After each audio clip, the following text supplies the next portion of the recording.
જયદીપ ઝાલા ચેનલમાં તમારા બધાનું હાર્દિક સ્વાગત કરું છું। મિત્રો, આજે આપણે જાણીશું શક્તિ માતા પાટડી ધામ વિશે।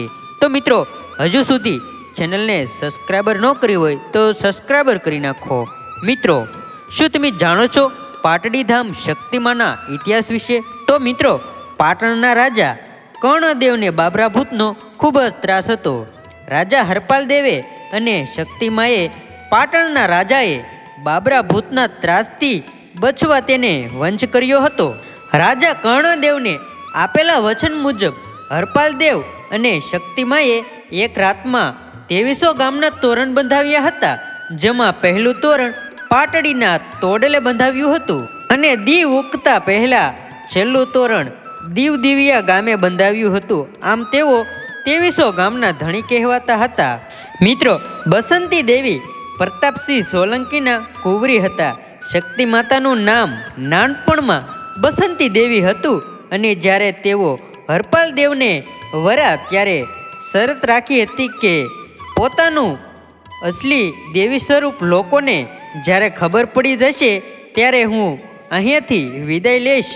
એવા સુવારા કાળમાં સંવત 1156માં મહાપરાક્રમી હરપાલ દેવ પાટડીમાં મખવાણ એટલે કે મકવાણા વંશનો સ્થાપના કરી હતી।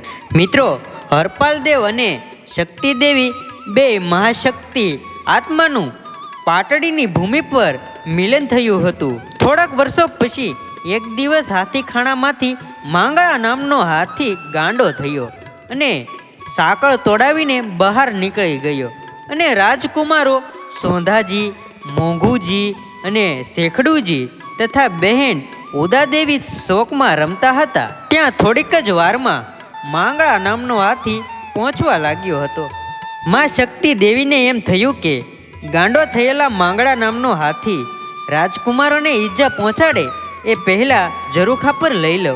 એટલે ઝરૂખા પરથી બેઠા બેઠા હાથ લાંબો કર્યો અને ચારેય બાળકોને મોટા હાથની હથેળીમાંથી ઝરૂખા પર ઝાલી લીધા હતા।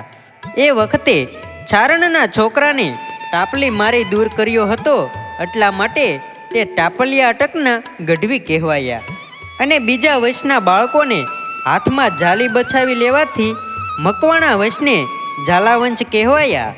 આથી શક્તિમાનું દેવી સ્વરૂપ જાહેર થઈ ગયું હતું એટલે તેઓ ત્યાંથી ચાલી નીકળ્યા અને સંવત 1171 ચૈત્ર વદ 13ના દિવસે ધામોમાં ખાતે ધરતીમાં સમાઈ ગયા હતા। શક્તિ માતાની પ્રાગટ્ય ભૂમિ પાટડી અને સમાધિ ધામામો દર વર્ષે ચૈત્ર વદ 13ના રોજ ઝાલાકુળનું પોતાના પરિવારજનો સાથે પાટડી અને શક્તિધામ મંદિરના દર્શન કરવા અચૂક જાય છે। પાટડીમાં જે પહેલું તોરણ બંધાવ્યું હતું તે હજુ પણ અડીખમ પાટડીમાં ઊભું છે। મિત્રો, અને બીજી વાત કે પાટડીમાં બે બીજા મોટા ધાર્મિક સ્થળો આવેલા છે। ઝાલાવાડ ક્ષત્રિય સમાજ દ્વારા ભક્તોને રહેવા અને જમવાની સારી સુવિધા પૂરી પાડવામાં આવે છે। તો શું મિત્રો, તમે પાટડી શક્તિમાના દર્શન કરવા ગયા છો? ગયા હોય તો મને કોમેન્ટમાં જણાવજો।